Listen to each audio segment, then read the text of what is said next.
안녕하세요. 김현애 강사입니다. 우리 이번 시간에는 전산세무 2급 실무편 진행할 거고요. 원천징수와 연말정산 6단원 진행하도록 하겠습니다. 이거 우리 소득세 파트에서 종합소득공제랑 그 다음에 항목들 공부를 했기 때문에 사실 그 내용들을 다시 한번 정리한다는 생각으로 하시면 될 것 같고요. 자, 그래서 원천징수라는 건 회사가 이제 근로소득자에게 급여를 지급할 때 다음 달 10일까지 우리가 원천징수액을 신고 및 납부하게 되는데 그때 우리가 어떻게 하면 되는지 그거에 대한 내용을 우리가 적는 거다라고 보시면 되겠고요. 우리가 이제 종합소득을 할 때 부양가족의 경우에는 인적공제 사항으로서 인적공제, 기본공제와 추가공제를 반영할 때 이 부양가족이 대상이 되느냐 여부 그때는 우리가 연령요건과 소득요건 이 두 가지를 따져서 대상 여부를 판단을 했었죠. 네, 그때 그 내용들을 이제 우리가 부양가족 명세 탭을 입력을 하면서 그 내용들을 이제 입력을 하시게 될 거고요. 급여자료 입력에서는 이제 과세소득과 비과세소득을 우리가 구분해서 입력을 하면 됩니다. 그래서 우리가 기존에 공부했던 근로소득 중에서 과세 항목과 비과세 항목들 구분을 하시면 되겠죠. 그래서 뭐 육아휴직, 육아 그 수당, 육아수당이라든지 6세 이하 자녀를 두고 있는 분들 육아수당 월 10만 원, 식대 10만 원, 그다음에 자가운전보조금 20만 원 이런 것들이 포함이 됩니다. 그러고 나서 이제 원천징수 이행사항 신고서를 작성하는 것까지 하시면 되겠습니다.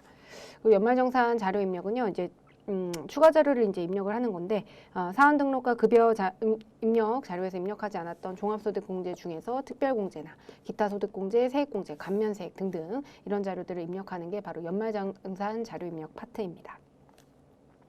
일단은 우리가 먼저 사원 등록을 하시고 사원 등록을 하고 그 다음에 이제 부양가족을 입력하는 부양가족 명세 탭에서 부양가족 입력하는 거를 진행을 한번 해보도록 할 건데요. 사원 등록은 우리가 이제 지금 보면서 제가 프로그램 보면서 말씀드려 볼게요. 상용근로자의 인적사항과 사원별 기초정보를 입력하는 란입니다. 잠시만요. 자, 이렇게 이제 보시면 원천징수에서 이제 사원 등록 보시면 되고요. 그래서 이제 회사의 사원들이 다음과 같이 이제 등록이 되어 있다라고 보시면 되겠죠. 그래서 여기 사원별 기초자료를 입력하는 곳이기 때문에 연말정산과 관련해서 이제 기본적인 사항들을 입력을 하게 됩니다. 그래서 왼쪽에 보시면 이렇게 4번도 기재가 되어 있고요. 그 다음에 성명과 주민번호, 주민번호가 있어야 원천징수 가능하거든요. 주민번호가 있어야 합니다. 그리고 여기에 이제 입사연월일이 있고요. 입사연월일, 1번이 입사연월일 있죠. 그리고 퇴사 연월일 여기에다가 이제 입사와 퇴사 우리가 나중에 이제 중도 퇴사자에 대한 연말정산을 진행할 때는 퇴사 연월일에 퇴사 일자를 적어 주셔야 되고 우리가 입사를 한 날짜는 이제 입사 연월일에 기재를 해주시면 되겠죠. 내국인인지 외국인인지 요 구분하시는데 우리 시험에서는 내국인이 시험 문제 나옵니다. 그리고 이제 국적도 이제 외국인인 경우에는 그 해당 외국인의 국적을 적는데 우리나라는 대한민국으로 나오기 때문에 이제 입력하시면 될 것 같고 주민등록번호 우리는 내국인이기 때문에 주민등록번호 외국인이라면 외국인 등록번호가 있어요. 자, 그 다음에 우리 거주자냐 비거주자냐 우리는 근데 시험에서는 이제 거주자를 대상으로 하기 때문에 여기에다가 이제 거주자로 거주 구분을 거주자는 국내 소득을 대상으로 신고를 하게 되죠. 그다음 비거주자 같은 경우에는 국내 소득에 대해서만 신고를 하면 되기 때문에 그런 것들을 구분하기 위함이라고 보시면 되겠습니다. 그다음에 우리가 이제 국외근로소득의 경우에는 원양어업이나 이제 국외 등 항해하는 선박의 근로소득이 있으면 300만 원 비과세. 그리고 교재에는 지금 국외 등 건설 현장 전액 비과세로 돼 있는데 300만 원 비과세에 해당이 됩니다. 자, 그 다음에 그 외의 근로소득 그래서 300만 원 아니면 100만 원이죠. 그래서 100만 원 비과세가 적용이 됩니다. 그래서 우리가 이제 그 국외근로 제공 여부를 여러분들이 판단을 하시면 돼요. 버튼 보시면 1번, 2번, 3번이 있죠. 단일 세율을 적용하는 케이스, 이제 외국인 근로자는 근로소득에 대해서 19%의 단일 세율을 적용할 수 있는데요. 그때는 이제 단일 세율 여부를 여기에 이제 여로 체크를 하시면 되겠고요. 생산직 여부는 직전 연도 총급여가 3천만 원 이하고 월정액 급여가 210만 원 이하인 생산직 근로자, 일종 업종이 있죠. 생산직 근로자의 연장 근로수당 혹은 초과 근로수당에 대해서 비과세를 적용받을 수 있고요. 연간 240만 원입니다. 그리고 직전 연도 총급여가 3천만 원 이하여야 되기 때문에 여러분들 이거 좀 기억을 해두시면 좋을 것 같고요. 여기에 생산직에 해당이 되면 여로 체크를 하시면 되겠죠. 그래서 그리고 연장근로수당 비과세를 적용하는 사원은 여기에다가 여로 비과세 여부를 체크하시면 되겠습니다. 그래서 생산직 등이고 연장근로에 대해서 비과세가 적용이 되면 여기다 여로 체크하시면 되겠고요. 직전연도 총급여를 입력을 하도록 함으로써 직전연도 총급여가 3천만 원 이하인지를 판단하기 위함입니다. 뭐 그리고 주소랑 그다음에 국민연금이랑 건강보험에 이제 보수 월액을 기재하게 되면 우리 국민연금 납부액과 건강보험료가 자동으로 산정이 됩니다. 그리고 이제 고용산재보험료 적용되는 요율과 월액과 납부액 요거 기재하시면 되겠고 산재보험도 이제 적용 여부를 선택하시면 되고요. 퇴사하게 되면 퇴사 연월일을 기재해 주시면 됩니다. 그래서 이렇게 이제 기재를 하시고 우리한테 중요한 건 이제 부양가족을 공제를 할 거냐 말 거냐 이걸로 이제 판단을 하셔야 돼요. 자, 기본공제 대상자는 1인당 연간 150만 원 공제가 되죠. 이거는 우리가 종합소득세 소득공제 파트에서 공부했습니다. 기본공제. 그래서 본인과 배우자, 부양가족 크게 세 가지로 나뉘게 되고요. 연령요건과 소득요건 두 가지를 판단하시면 됩니다. 그래서 60세 이상, 20세 이하로 이제 60세 이상과 그다음에 20세 이하로 판단하시면 되겠고 연간 소득금액은 100만 원 이하다. 이렇게 말씀을 드렸습니다. 그리고 근로소득만 있으면 총급여액 500만 원 이하. 이렇게 이제 보시면 되겠고요. 이렇게 보시면 되고 배우자의 경우에는 연령 요건 따지지 않는데 소득 요건 따지게 되고 나머지 부양가족들은 원칙적으로 연령 요건과 소득 요건 따져야 되는데 장애인의 경우에는 연령 요건 보지 않고 소득 요건만 보게 된다. 그렇게 이제 보시면 되겠어요. 부양가족 중 장애인의 경우에는 소득 요건만 우리가 따지면 되겠고 동거가족이란 원칙적으로는 주민등록 등본상 거주자와 현실적으로 생계를 같이 하는 자인데 배우자든 직계비속, 그 다음에 주거 형편에 따라서 별거하고 있는 직계비속, 그 다음에 취약이나 질병 요양, 근무상 형편 등으로 일시 퇴거한 경우에는 우리가 동거 여부를 불문하고 같이 함께하는 것으로 보기 때문에 대부분의 경우에는 이제 가능한데 부모님이 외국에 거주하고 계시다. 그것은 외국에 거주하고 있는 경우에는 우리가 이제 불가피하게 주거 형편에 따라서 별거하고 있는 케이스에 해당이 되지 않습니다. 그거 말씀드렸었고. 소득금액 100만 원 여부를 판단하실 때는 종합소득금액, 퇴직소득금액, 양도소득금액. 이 종합소득금액은 뭐뭐가 있죠? 2배사 근영기입니다. 이자, 배당, 사업소득, 근로연금, 기타소득. 요걸 합쳐서 우리가 종합소득이라고 하게 되고 여기에는 비과세, 과세 제외, 분리과세 대상 소득을 제외한다. 그리고 소득 금액이기 때문에 총수익 금액에서 필요경비를 차감한 후의 금액에 해당이 됩니다. 그래서 여기 지금 우리가 봤던 내용들 있고요. 여기는 지금 750만 원으로 바꿔주세요. 우리가 일시적인 문예창작 소득의 경우에는 필요경비가 60%가 의제가 되잖아요. 그래서 1-60%를 이제 곱하게 되면 300만 원이 나옵니다. 그래서 300만 원 기타 소득 금액 이하이면 분리과세를 선택할 수 있기 때문에 소득 요건을 우리가 이하에 해당되면 소득 요건 충족하는 거고 750만 원 초과하게 되면 충족하지 않게 됩니다.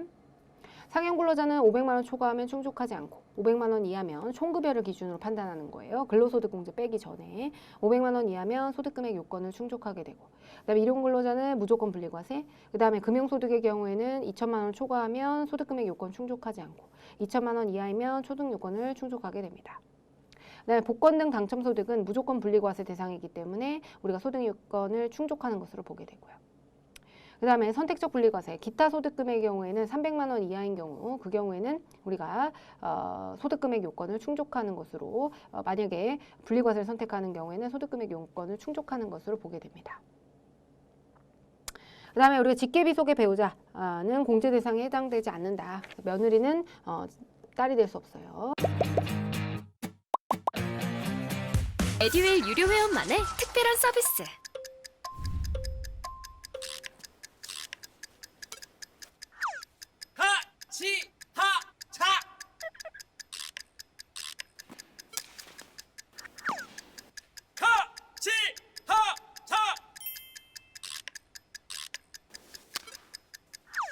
정답!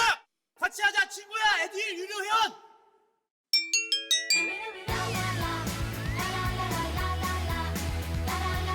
친구 소개하고 현금 받는 혜택. 오직 에듀윌 유료 회원에게만. 에듀윌.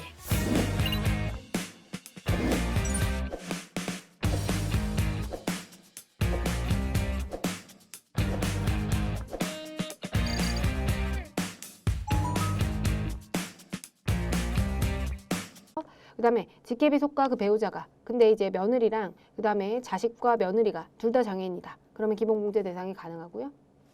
거주자 및 배우자의 형제자매, 처남과 처제는 기본공제 대상이고 형제자매 배우자, 재수, 형수, 형부의 경우에는 기본공제 대상자가 아니다. 요거 기억해 두시면 되겠고 추가 공제는 우리가 경로우대자 공제는 70세 이상인 경우 100만 원 장애인 공제는 우리가 기본공제 대상자가 장애인인 경우에는 200만 원 부녀자 공제는 종합소득 금액이 3천만 원 이하면서 배우자가 있는 여성 혹은 배우자가 없어도 기본 공제 대상인 부양가족이 있는 경우에는 50만 원 공제가 가능하다. 집에서도 일하고 밖에서도 일하고 힘들겠다라는 거죠. 한부모 소득공제는 해당 거주자가 배우자가 없는 사람으로서 기본공제 대상자인 직계비속 또는 입양자가 있는 경우에는 100만 원. 그러니까 한부모 가정의 경우에는 100만 원을 공제하게 됩니다. 부녀자 공제와 한부모 공제가 중복으로 적용이 되면 한부모 공제를 적용하는 것이 원칙이다. 그리고 공제 대상 여부는 우리가 과세기간 종료일을 기준으로 판단하고요. 사망자의 경우에는 사망일 전날을 기준으로 판단하기 때문에 당해년도 사망한 자는 기본공제 대상자의 요건이 충족이 되면 포함이 됩니다. 그다음에 연령 요건은 우리가 하루라도 충족을 하게 되면 우리가 연령 요건이 충족되는 것으로 보게 되고요. 자녀가 있게 되면 7세 이상의 자녀는 자녀에 대해서만 자녀세액 공제를 하게 되죠. 우리가 7세 미만 자녀는 아동수당을 지급받기 때문에 자녀세액 공제 대상이 아니에요.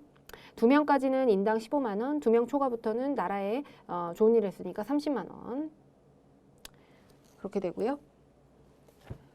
그 다음에 이제 출산을 하거나 입양을 한 케이스, 이 경우에는 우리가 출산 입양에 대한 세액 공제를 세팅을 해주셔야 됩니다. 첫째 30만 원, 둘째 50만 원, 셋째 70만 원입니다.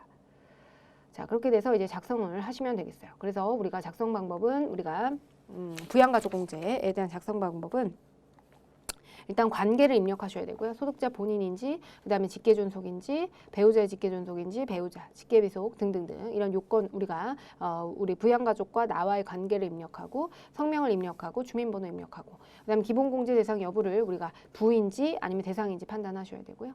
장애인인 경우에는 장애인을 체크해 주셔야 되고 부녀자 공제에 해당이 되면 여, 한부모, 그 다음에 경로우대 등 이런 것들은 우리가 해당이 되면 여, 해당되지 않으면 부를 체크해 주시고 위탁관계는 F2를 눌러서 부양가족과 근로자 본인의 관계를 선택하면 되고 근로자 본인이 세대주면 세대주, 세대원이면 세대원을 선택하시면 됩니다. 자, 그러면 문제 한번 풀어보도록 하겠습니다. 본격적으로 문제 풀어보도록 하고요. 자, 그리고 여성사원이다 이렇게 주면은 여러분들 좀 기억을 해두셔야 돼요. 지금 첫 번째는 이 여성사원인 경우에는 우리가 부녀자 공제가 적용될 가능성이 있기 때문에 부녀자 공제를 적용하라는 말이 아닌지를 좀 판단하셔야 됩니다. 여성사원인 박예승하고 생계를 같이 하고 있는 가족에 대한 사항이고요. 다음 사항을 참고해서 사원등록 메뉴에 연말정산에 필요한 소득공제 사항을 사원등록의 부양가족 명세 탭에 입력을 해라. 단 기본공제 대상자가 아닌 경우에는 반영을 하지 말아라 이렇게 나와 있네요. 자, 그러면 일단 성수쌤을 제가 켜놨거든요. 보도록 하겠습니다. 지금 여기서 누구죠? 박예승.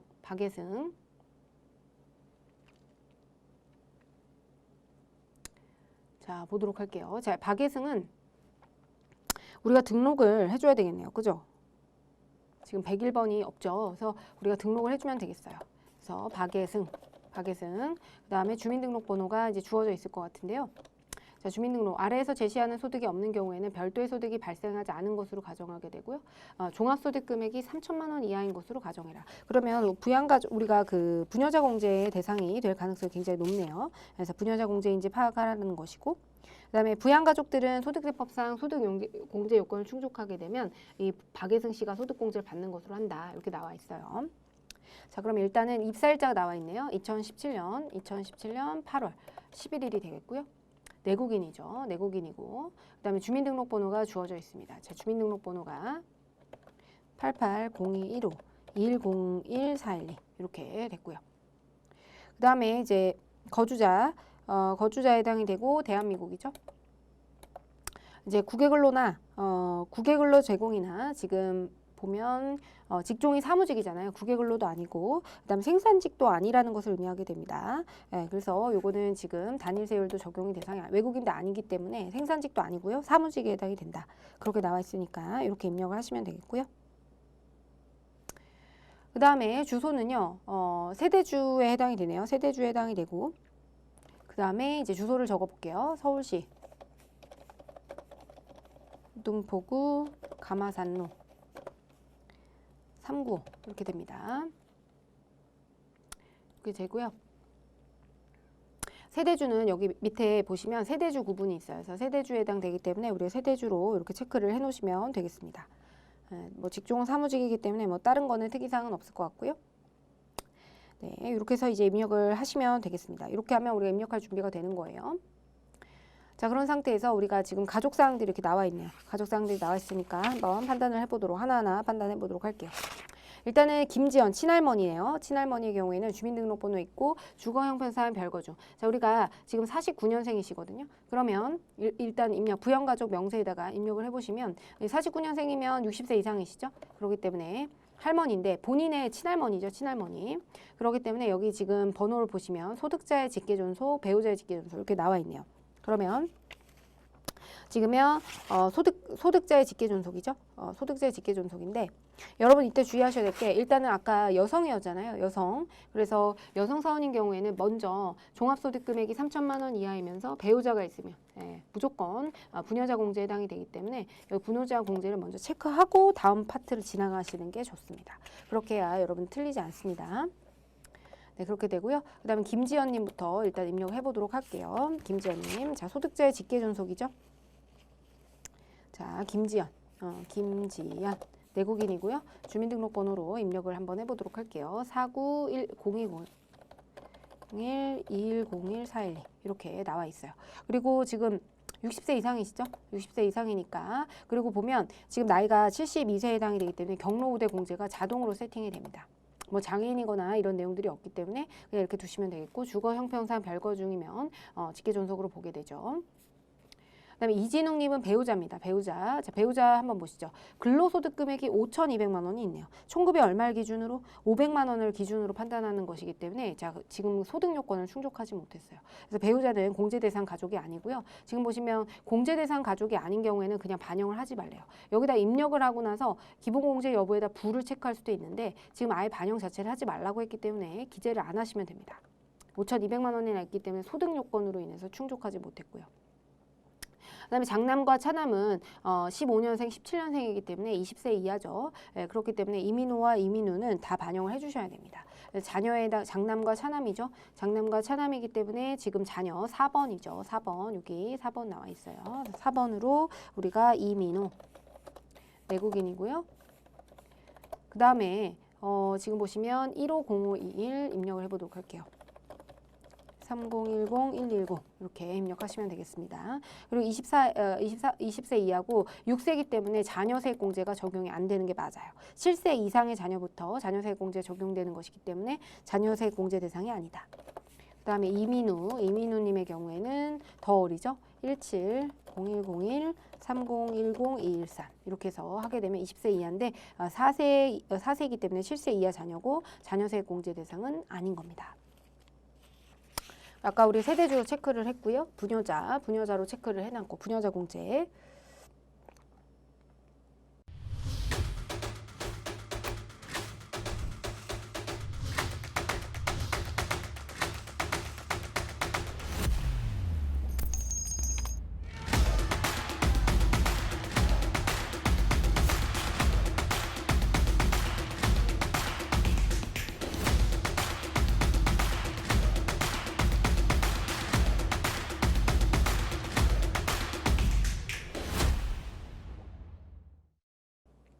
그 다음에 박시우님 보겠습니다. 자, 친동생이거든요. 친동생인데 여기서 보시면 그러니까 친동생의 경우에 형제자매의 경우에는 60세 이상이거나 아니면은 20세 이하여야 하거든요. 60세 이상이거나 20세 이하여야 되는데 지금 보시면 친동생은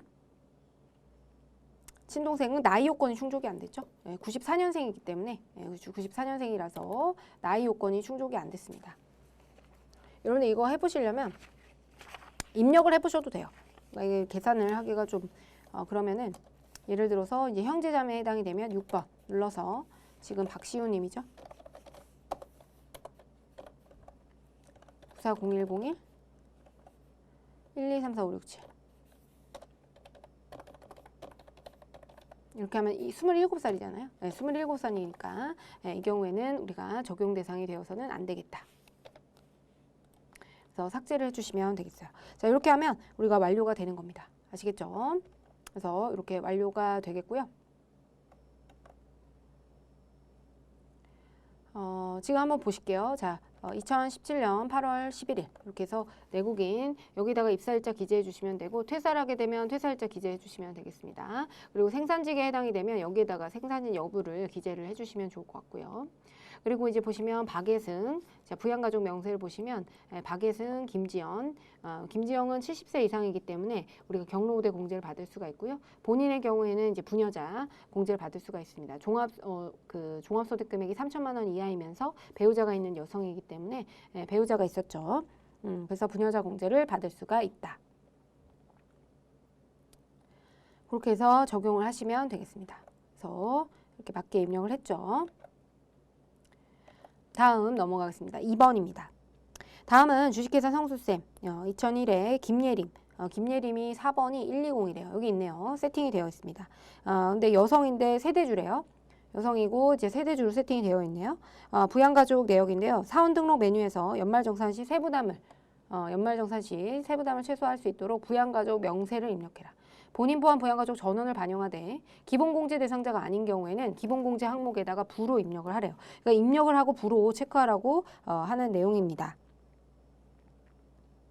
자, 그러면 하나하나 체크를 해보겠습니다. 일단 김예림 본인은요. 지금 여성이죠. 이게 지금 여성이에요. 여성. 이거 세대주인데 지금 종합소득 금액이 3천만 원 이하인지를 봐야 되는데 일단 총급여가 2,400만 원이잖아요. 연간 총급여가 2,400만 원이기 때문에 우리가 종합소득 금액이 3천만 원 이하일 가능성이 높습니다. 그죠? 3천만 원 이하겠죠, 당연히. 그래서 이거랑 타소득이 없죠. 그렇기 때문에 여기는 이제 부녀자 공제가 적용이 되어야 합니다. 아시겠죠? 그래서 여성이면서 지금 배우자가 있기 때문에 연간 총급여가 2,400 이하면 당연히 종합소득 금액은 총급여에서 근로소득공제를 빼게 되면 종합소득금액이 3천만 원 이하여야 되잖아요. 근데 종합소득금액이라는 건 연간 총급여에서 근로소득공제가 빠진 금액이거든요. 그러니까 2,400에서 더 빠진다는 것이기 때문에 3천만 원 이하이면서 본인이 여성이고 그리고 배우자가 있기 때문에 우리가 김예림님의 경우에는 부녀자 공제가 가능해요. 그래서 부녀자 공제를 체크하고 넘어갈게요. 여기 지금 답안에는 부녀자 공제 체크 안 돼 있어서 제가 부녀자 공제를 체크했습니다. 자, 그 다음 볼게요. 자, 답안을 수정하세요. 자, 최영입니다. 배우자고요. 77년생, 44대고 근무 형편상 별거하고 있어요. 연간 총급여가 350만 원이네요. 자, 그러면 배우자의 경우에는 나이 요건은 보지 않고 소득 요건을 보게 되는데 연간 총급여가 350만 원이니까 500만 원 이하죠. 500만 원, 총급여 500만 원 이하에 해당이 돼서 공제 대상이 되겠습니다. 그러면 자, 최영부터 입력해 보도록 할게요. 자, 최영은 배우자에 해당되니까 3번. 그래서 최영 내국인이고요. 그 다음에 770420 1234 567 이렇게 되고요. 44세지만 나이 요건 보지 않는다고 했죠. 나이 요건 보지 않아서 다음과 같이 공제 대상이 되겠습니다.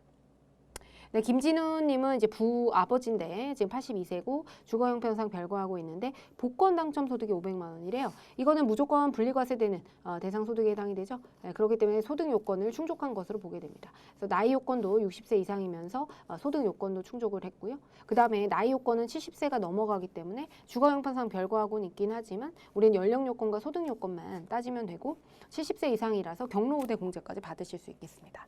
그래서 본인의 부에 해당이 되기 때문에 김진훈님의 경우에는 소득세 직계존소 이렇게 되고요. 김진훈이 되고 내국인 주민번호 자 390330 13456678 이렇게 입력하시면 되고 60세 이상이죠. 그리고 경로우대 공제는 알아서 지금 세팅이 되는 거를 확인하실 수가 있습니다. 82세이시기 때문에 그래서 이렇게 입력하시면 되겠고요.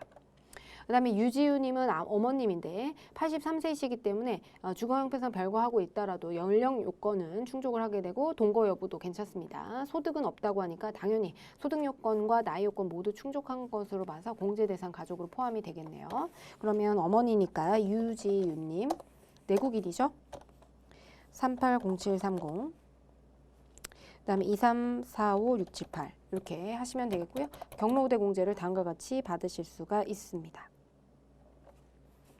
그다음 최유선 보겠습니다. 최유선은 딸인데요. 09년생이에요.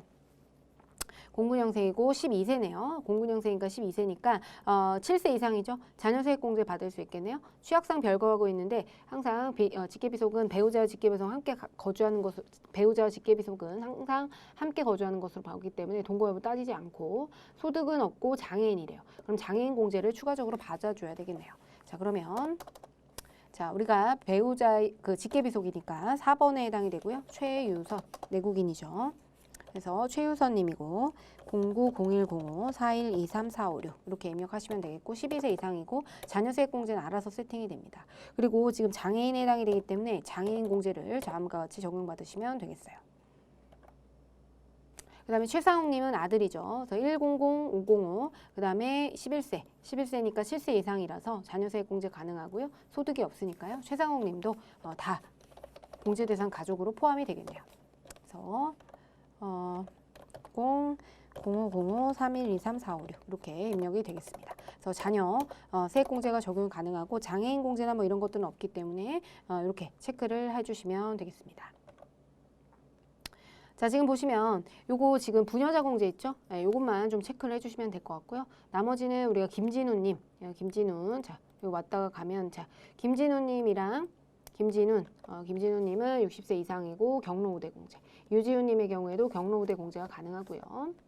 그 다음에 우리가 최영님의 경우에는 배우자로서 공제가 가능하고 그 다음에 최유선, 최상욱은 20세 이하, 20세 이하이기 때문에 자녀 공제가 가능하고 또 최유선님은 장애인이기 때문에 다음과 같이 장애인으로 코드를 걸어주시면 됩니다.